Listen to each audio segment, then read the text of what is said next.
First Aid Soul. Nah, kalau kita bahasakan sederhana, istilah First Aid Soul itu identik sama P3K-nya psikologi, Pak. Ini kalau saya sering temui dengan anak-anak sekolah misalnya, Pak, ada latah, ngomongnya kasar, pakai ya kebun binatang keluar semua. Bahkan maaf kata itu kata-kata kotor yang identik sama jenis kelamin dan lain-lain, nah itu keluar. Nah, setelah kami riset, ternyata input masuknya dari game, media sosialnya, TikTok kah, Instagram kah, Twitter kah, nah itu mempengaruhi, Pak, perilaku generasi remaja. Jangan ngomongin keluarga di depan teman-teman yang mungkin maaf broken home.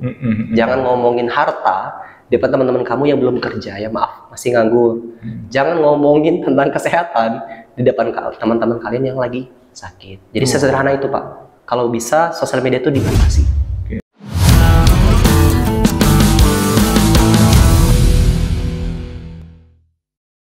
Assalamualaikum warahmatullahi wabarakatuh.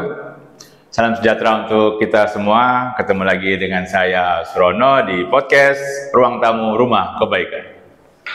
Tamu yang mendatangi podcast Ruang Tamu ini semakin beragam.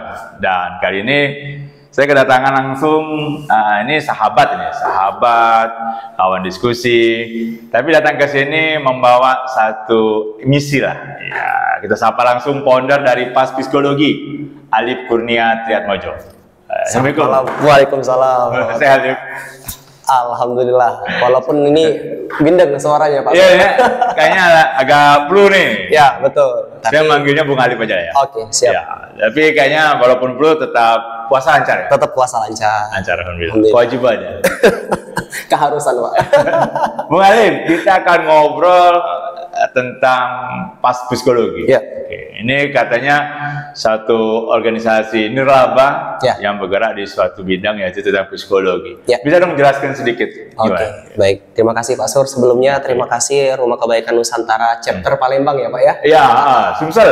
Oh, Sumsel. Wah, luar biasa sekali pada malam hari ini. Terima kasih untuk kru-kru juga yang sudah mengizinkan kami dari FAS Psikologi. Kalau disingkatnya FAS, tapi kepanjangan adalah First Aid Soul. Nah, kalau kita bahasakan sederhana, istilah First Aid Soul itu identik sama P3K-nya psikologi, Pak. P3K, berarti pertolongan pertama ya? Pertolongan pertama, kalau kita kenal mungkin biasanya kan ke fisik, jatuh atau luka. Nah, kalau ini lukanya luka batin, Pak. Luka batin. Jadi, waduh, ini bahaya nih kalau ngomong luka batin ini, kayaknya banyak yang habis terluka nih pilek kemarin. Nah itu. Lanjut. Nah, jadi untuk FAS sendiri sebenarnya ini sudah lumayan lama, Pak Sur. Sudah berdiri dari 2019. Ya, ketika waktu itu Alif masih aktif sebagai mahasiswa semester akhir di UGM. Ya, di Yogyakarta. Sebenarnya kalau dikatakan founder, ya salah satu, bukan saya sendiri, karena ada 4 orang. Nah, itu yang tersebar sekarang, ada yang di Tangsel, ada yang di Jakarta, ada pun yang di Klaten. Nah, itu kita berempat, Pak, dirikan FAS ini. Nah, maka sampai hari ini saya rasa FAS sampai bisa sejauh ini, sampai bisa mendekat ke masyarakat dengan benar-benar kita mempunyai misi tadi Pak Sur sudah bilang nirlaba, karena motivasi 4 founder ini. Kami pengen psikologi ini benar-benar bisa meranah sampai jemput bola. Karena wah, banyak Pak persepsi tentang psikologi ke psikolog itu mungkin mahal. Iya, mahal, ribet, terus apa ya, kayak aduh, kalau psikologi kayak orang gila ya. gangguan kejiwaan ya. Belum lagi yang yang di maaf pasung lah kalau ada dengar kata-kata orang gila. Nah, makanya saya sangat bersyukur sekali HIMSI sudah ada istilah yang khusus untuk orang gila, itu kan ODGJ. Orang dengan gangguan jiwa.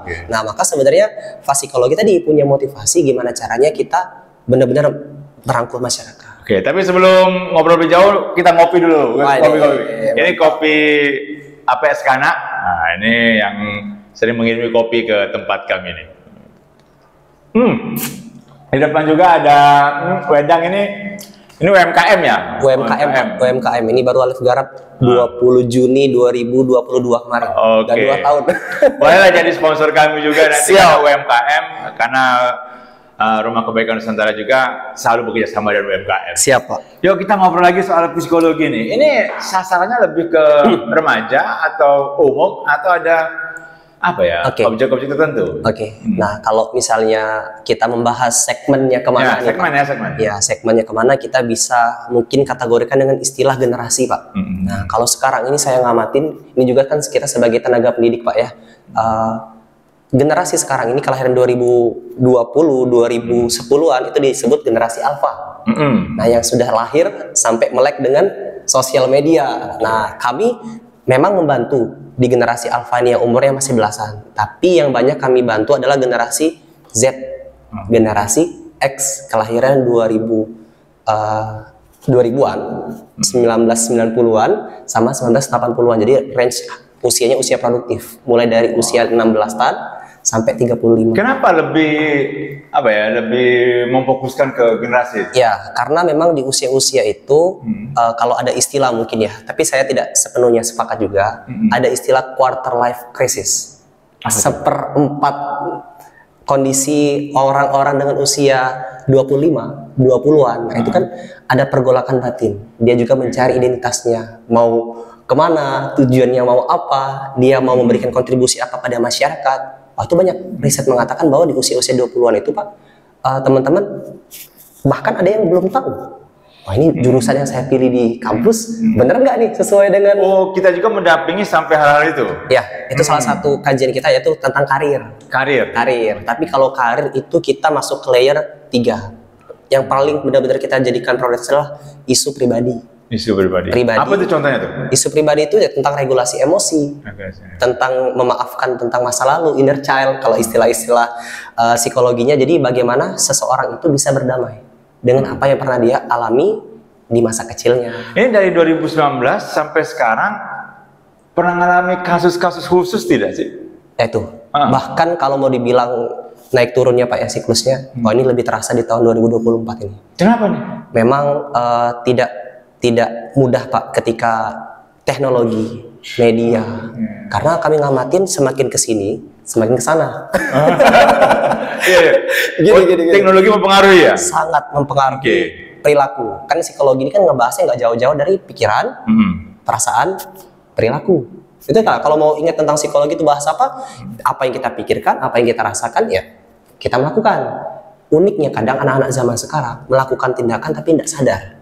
Contoh, misalnya ini kalau saya sering temui dengan anak-anak sekolah misalnya, ada latah, ngomongnya kasar, pakai ya kebun binatang keluar semua, bahkan maaf kata itu kata-kata kotor yang identik sama jenis kelamin dan lain-lain, itu keluar. Nah, setelah kami riset ternyata input masuknya dari game, media sosialnya, TikTok kah, Instagram kah, Twitter kah. Nah, itu mempengaruhi, Pak, perilaku generasi remaja. Nah, kita katakan itu rentang usianya berapa tuh? Pelajar. Jadi pelajar dari usia-usia SMP SMA ya? SMP SMA. Benar. SMP SMA. Nah, beda lagi. Kalau nanti udah kita bahas tentang mahasiswa, isunya beda lagi tentang sosial. Ada yang terjebak di toxic relation, dia jelas nih orang menyakiti dia, nih orang memanfaatkan dia, tapi dia tidak bisa lepas. Mungkin Pak Sur pernah menemui ada beberapa case yang luar biasa, Pak, kita mendampinginya. Boleh kasih tahu satu kasus deh yang ditangani yang paling sulit lah. Kalau dibilang yang paling sulit, Pak, saya sepakat yang paling sulit itu adalah menyesuaikan diri di setiap momennya. Karena tadi saya sudah kasih clue tentang teknologi. Karena semakin kesini memang anak-anak zaman sekarang ini mudah sekali terpapar dengan media, terutama teknologi. Sudah ada namanya ChatGPT, karakter AI. Nah, beberapa anak-anak itu semakin individualis, Pak. Jadi dia jarang ngobrol sama orang nyata seperti yang kita lakukan sekarang. Banyak dia ngomong sama robot. Jadi apa bahasanya, ketergantungannya? Kalau dibilang adiktif sebenarnya tidak begitu adiktif. Masih bisa sebenarnya dia untuk kerja kelompok, diskusi. Tapi beberapa momen kaku jadinya. Karena dia tidak terbiasa ngomong sama orang langsung. Dia terbiasa ngomong sama robot. Confidence-nya dia dapat dari chat AI tadi. Nah, itu sehingga menurunkan kualitas keberanian. Apa dampak yang paling negatif nih dari mereka dengan hal itu? Halusinasi. Karena itu dunia maya, Pak. Mau gimana pun, ketika sesuatu hal itu tidak sampai real life, dia tidak ngomong langsung dengan orang secara langsung, itu yang bisa jadi dimanipulasi. Bentuk halusinasinya tuh seperti apa nih, Om Alif kira-kira? Yang paling terlihat deh. Gitu. Yang paling terlihat ya. Kalau untuk case yang kita pernah tangani sendiri, sebenarnya untuk halusinasi itu sendiri, ya kita masih menganggap ini bisa jadi serius atau bisa jadi ini bercandaan. Tapi ada beberapa case anak-anak itu mengaku-mengaku, Pak ini pacar aku Pak, pacar virtual Pak. Nah itu hal-hal yang kami rasa orang tua mau nggak mau juga harus terbuka. Tentang teknologi ini ada terlihat sekali perbedaan signifikan antara generasi. Kalau Pak Sur mungkin kalau yang saya baca dari buku klasifikasi generasi kan maksudnya generasi X, Y, Z, benar. Kelahiran 80-an. Ya benar, X berarti. X, ya. X sama Z. Iya. Jangankan sama Z, sama Y. Iya. Kadang kita ada gap. Iya. Kita nggak cukup memahami apa ini yang dia main, apalagi X ke Alpha. Alpha ini adalah generasi yang sekarang itu di SMP kelas 1, SD kelas 6. Itu banyak yang orang tua tidak cukup paham. Taunya kecanduan gadget. Bener, kecanduan gadget, tapi lebih bahaya Pak isinya. Itu yang perlu ini. Nah, kalau dari saran dari Bung Alif nih untuk orang tua yang ketemu dengan case-case seperti ini, di anaknya itu apa tuh? Oke. Satu, yang pertama saya rasa dunia maya tidak akan bisa menggantikan kepuasan batin yang sebenarnya dia cari. Kalau keluarga hadir untuk di setiap episode perkembangan anaknya. Karena terkadang memang ini juga kita tidak bisa naif ya Pak. Orang tua bekerja, anak sekolah, ya karena pada akhirnya kan sama-sama capek kerja, ada aktivitas di sekolah. Akhirnya orang tuanya juga mencari bagaimana dia tetap bisa produktif, anaknya juga sama. Akhirnya sama-sama capek, jadi jarang komunikasi. Sebenarnya sesederhana komunikasi. Jadi yang harus dibenahi ini orang tuanya dulu atau anaknya dulu sih? Dua-duanya. Dua-duanya. Tapi berarti ini para orang tua nih harus rajin-rajin ke psikolog. Nyebutnya saya psikolog bukan kali ya? Kalau saya bilang praktisinya bagus. Kalau memang sudah sampai berani ke psikolog keren. Ya. Nah, tapi sederhana sebenarnya ya perbanyak bacaan buku, pelajari. Karena everything it's about knowledge pada awalnya. Kan kita pernah sempat bahas diskusi ya Pak di balik layar ketika seseorang itu bisa berperilaku yang baik, itu kan inputnya adalah ilmu. Nah kalau ilmunya sudah bagus, sekarang tuh udah banyak Pak, nggak ada alasan untuk kita nggak dengar podcast, baca buku. Ya. Orang cerdas banyak, tapi maaf, orang yang cerdas secara emosi yang masih.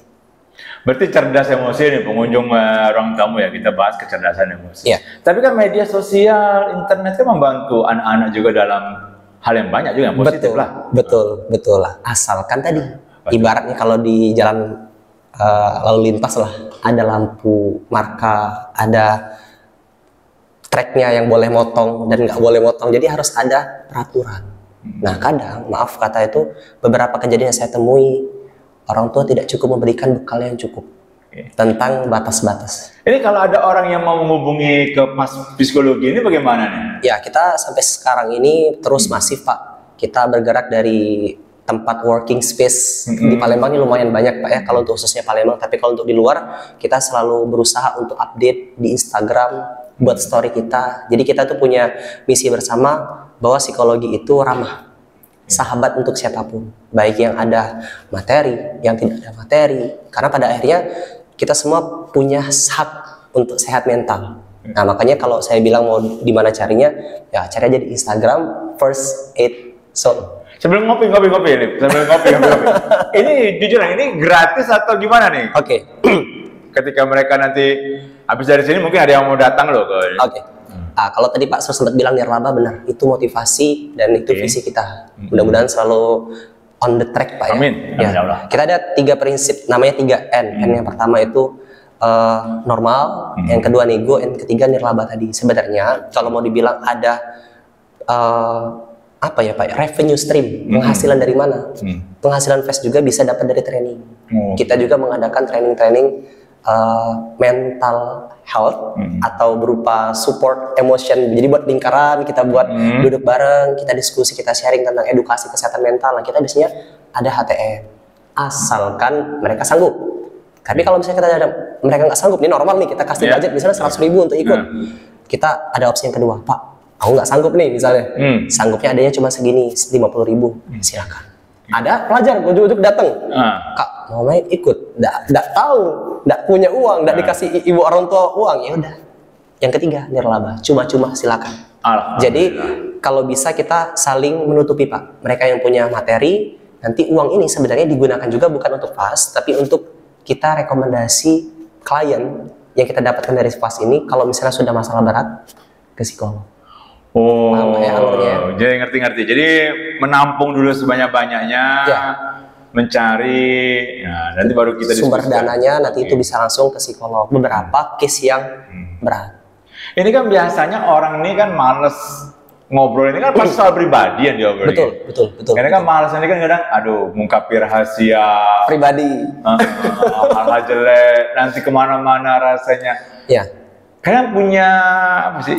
Kayak kode dokter etik. Ya, kode etik atau janji dokter kayak gitu. Janji dokter itu kalau kita nyebutnya informed consent. Jadi sejak awal kita konseling, kita ada MOU tapi tidak sekaku benar-benar MOU Pak. Jadi kita ada informed consent itu seperti ikrar. Nah, untuk kami konseling, konselor-konselornya dan untuk mereka yang jadi konselingnya, kliennya, kita sama-sama baca kesepakatannya bahwa dari proses apa yang kita obrol ini out of the record. Kalaupun memang ini akan dijadikan pembelajaran, kita minta izin. Asalkan nama, alamat, identitas personal itu tidak dibahas. Makanya apa yang saya sempat bahas sama Pak Sur tentang tentang kecanduan teknologi atau apa itu case yang benar-benar kita alami. Belum lagi ada beberapa case juga yang maaf kata itu yang sekarang lagi harus kita benar-benar berikan treatment, yaitu tentang orientasi seksual. Nah ini tidak mudah Pak. Itu yang kalau dibilang dalam dunia kedokteran ada HIV/AIDS, psikologi ada disorientasi seksual. Mereka sampai ada yang ke kasus mengalami kekerasan entah di rumah, entah dengan teman-teman kayak gitu. Awalnya, outputnya akhirnya dia hilang kepercayaan. Yang harusnya fitrahnya Pak ya, laki-laki menyukai perempuan, perempuan menyukai laki-laki. Nah itu kita menemukan beberapa case yang saya rasa kalau ditanya yang mana lebih berat, ini yang lebih berat. Bagaimana caranya kita bisa, sebenarnya dia nggak ada niat Pak, kenapa dia suka sesama, tapi alam bawah sadar dia pernah tersakiti tadi misalnya kekerasan, atau dia kehilangan percaya dengan lawan jenisnya, entah figur laki-laki atau entah figur perempuan. Sama yang kedua faktor keluarga, karena kurang sosok figur bapak atau ibu, entah mungkin dari kecil yang dia tidak ada, ataupun ketika proses pertumbuhannya itu tidak jelas. Nah untuk apa ya, saya mengatakannya orang-orang yang tidak beruntung yang mengalami persoalan ini. Itu sampai tingkat apa, titik sembuh ketika ngobrol dengan kalian? Ya, untuk sampai saat ini kita optimis. Prinsip psikologi itu kesembuhan terletak pada kesungguhan. Saya ulangi sekali lagi, kesembuhan terletak pada kesungguhan. Jadi FAS psikologi menjadi wadah Pak. Kita sama-sama berusaha terus belajar, sama-sama saling ngingetin antara relawan kami juga, saling menjaga. Pun ketika ada klien masuk dari luar, optimis. Makanya kalau memang kita nggak bisa handle, kita sebagai ilmuwan psikologi kita akan refer ke psikolog tadi.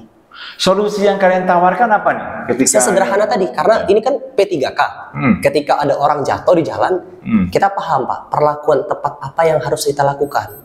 Ya misalnya contoh kalau misalnya kita bagian P3K kan hati-hati di bagian leher, ada bagian tertentu yang sendi-sendi yang kalau kita ada orang kecelakaan kan hati-hati. Sama pun psikologi juga, pertolongan pertama adalah mendengarkan.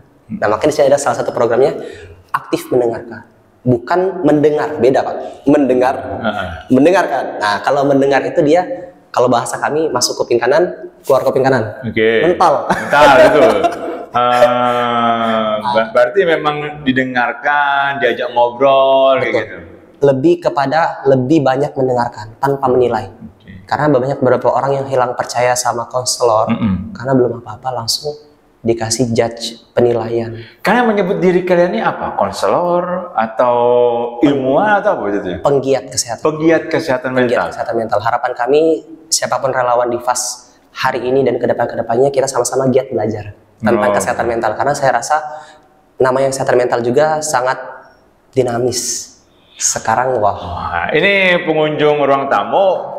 Apa yang dilakukan oleh Bung Alif dan teman-teman kan suatu gerakan kebaikan ya untuk masyarakat ya. Dan ini juga Rumah Kebaikan Nusantara.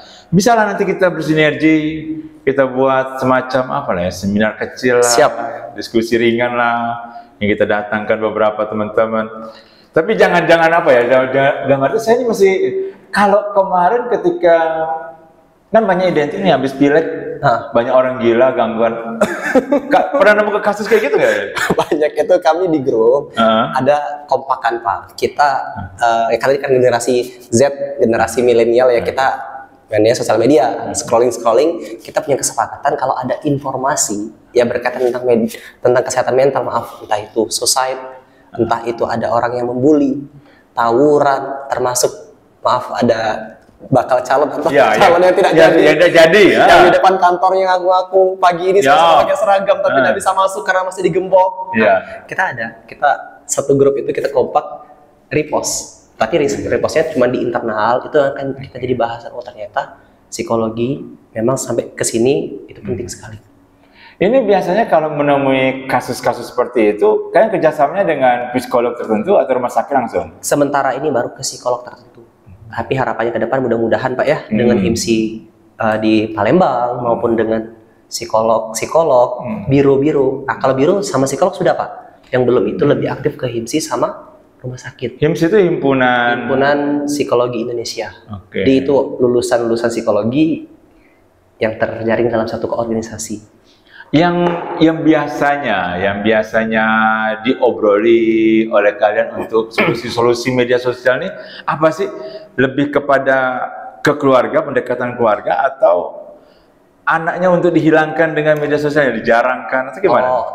Sosial media Pak ya? Ya, sosial media dulu deh. Kalau ada istilahnya, saya baru baca buku dari psikologi sosial. Itu ada salah satu statement bahwa sesederhana kita membatasi.